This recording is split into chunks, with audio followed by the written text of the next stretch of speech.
విద్యార్థులకు శుభోదయం. ఈరోజు మనము 10వ తరగతి 4వ పాఠము పర్వత్ ప్రదేశ్ మే పావస్ పాఠంలోని కవి పరిచయం గురించి తెలుసుకుందాం. 1977 ఈయన 1900వ సంవత్సరం జన్మించారు మరియు 1977వ సంవత్సరం మరణించడం జరిగింది. 20 मई 1900 को उत्तराखंड के कौसानी अल्मोड़ा में जन्मी सुमित्रानंदन पंत ने बचपन से ही कविता लिखना शुरू कर दिया था. 20 మే 1900 సంవత్సరంలో ఉత్తరాఖండ్లో జన్మించినటువంటి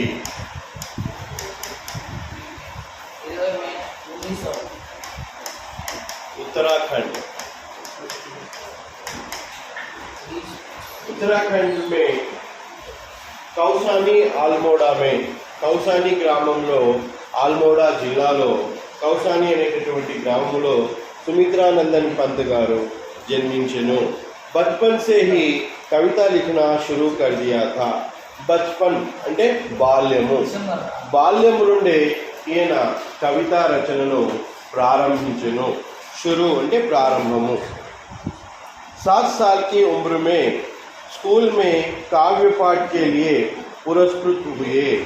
7 साल 7 సంవత్సరములు 7 సంవత్సరముల వయసులోనే ఉమ్ర అంటే వయసు స్కూల్లో కావ్య పోటీలో రచనా పోటీలో జరిగినప్పుడు ఆ రచనా పోటీలలో పురస్కృత్ హుయే అవార్డు పొందారు.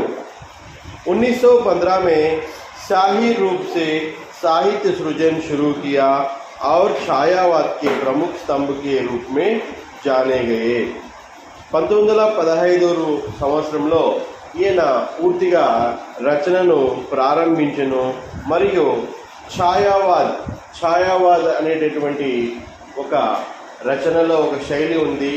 ఆ ఛాయావాద్ రచనా శైలికి ఈయన మూల కారకుడుగా మూల స్తంభముగా చెప్పుకుంటారు. पंत जी की आरंभिक कविताओं में प्रकृति प्रेम और रहस्यवाद झलकता है. पंत गारी సుమిత్రానందన్ పంత్ గారి ఆరంభిక్ అంటే ప్రారంభ కవితలలో ఏమి కనిపిస్తూ ఉన్నాయిరా అంటే ప్రకృతి ప్రేమ మరియు రహస్యవాదము झलकता है కనిపిస్తుంది. इसके बाद वे मार्क्स और महात्मा गांधी के विचारों से प्रभावित हुए. దీని తర్వాత ఆయన మార్క్స్ అంటే విప్లవం కార్ల్ మార్క్స్ అని విప్లవ రచనలు మరియు మహాత్మా గాంధీ ఆలోచనలు అంటే ఆలోచనలతో ప్రభావితమయ్యారు. ఈ బాత్ की कविताओं में अरविंद दर्शन का प्रभाव स्पष्ट नजर आता है. మహాత్మా గాంధీ తర్వాత ఈయన రచనలలో అరవింద్ ఘోష్ గారి ఈయన ఆధ్యాత్మికవేత్త ఈయన రచనల యొక్క ప్రభావము మనకు కనిపిస్తుంది. जीविका के क्षेत्र में पंत जी उदय शंकर संस्कृति केंद्र से जुड़े. ఈయన తన రచన యొక్క జీవిత క్షేత్రంలో ఒక ప్రాంతం ఉంది ఉదయ శంకర్ సంస్కృతి కేంద్రంతో కలిసిపోయాను. ఉదయ శంకర్ సంస్కృతి కేంద్ర అది ఒక అంటే సెంటర్. ఇప్పుడు మనకు జార్జ్ క్లబ్ ఇక్కడ దగ్గరగా ఉంది కదా, అట్లా ఒక కల్చర్ యాక్టివిటీ సెంటర్. ఆకాశవాణి के పరామర్శదాత రహే. ఆకాశవాణికి పరామర్శదాత అంటే అప్పుడప్పుడు పోయి పలకరించి రావడం అంటే ఆకాశవాణిలో అప్పుడప్పుడు ఈయన తన వాణిని కూడా వినిపించేటటువంటి వారు. లోకవతన్ सांस्कृतिक సంస్థకి స్థాపనకి లోకాయతన్ అనేటటువంటి సాంస్కృతిక సంస్థ అంటే కల్చరల్ యాక్టివిటీ అకాడమీని లోకాయతన్ అనేటటువంటి ఒక కల్చరల్ యాక్టివిటీ సాంస్కృతిక సంస్థను కూడా ఈయన స్థాపించెను. 1961 में भारत सरकार ने इन्हें पद्म भूषण सम्मान से संस्कृत किया.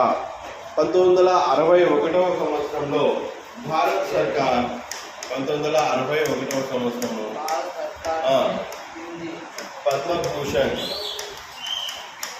పద్మభూషణ్ అవార్డుతో ఈయనను సన్మానించడం జరిగింది 1961। हिंदी के पहले ज्ञानपीठ पुरस्कार विजेता हुए। హిందీ విభాగంలో మొట్టమొదటిసారి జ్ఞానపీఠ అవార్డు అందుకున్నటువంటి వ్యక్తిగా జ్ఞానపీఠ అందుకున్నటువంటి ఒక గొప్ప కవిగా హిందీ సాహిత్యంలో ఈయన నిలబడ్డారు। पंत जी की कला और बूढ़ा चांद कविता संग्रह पर 1960 में साहित्य अकादमी पुरस्कार, 1969 में चिदंबरा संग्रह पर ज्ञानपीठ पुरस्कार सहित के अनेक पुरस्कारों से सम्मानित किया गया। उनका निधन 28 दिसंबर 1977 को हुआ। पंत जी को कला और बूढ़ा चांद कविता संग्रह पर 1960 में साहित्य अकादमी पुरस्कार हुआ। 1960 సంవత్సరంలో ఈయనకు కళా और बूढ़ा चांद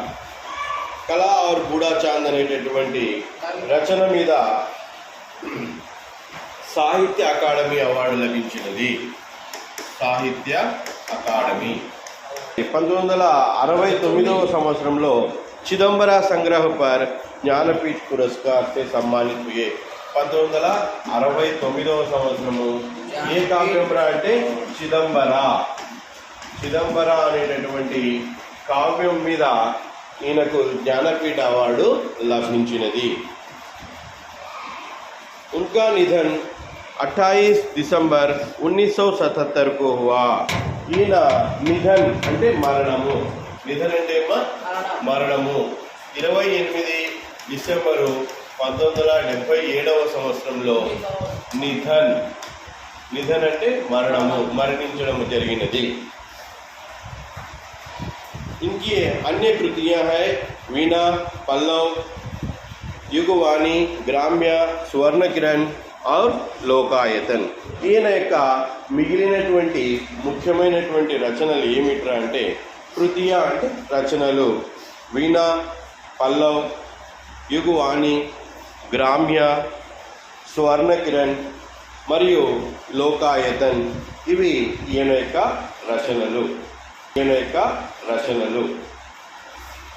పాఠ ప్రవేశం।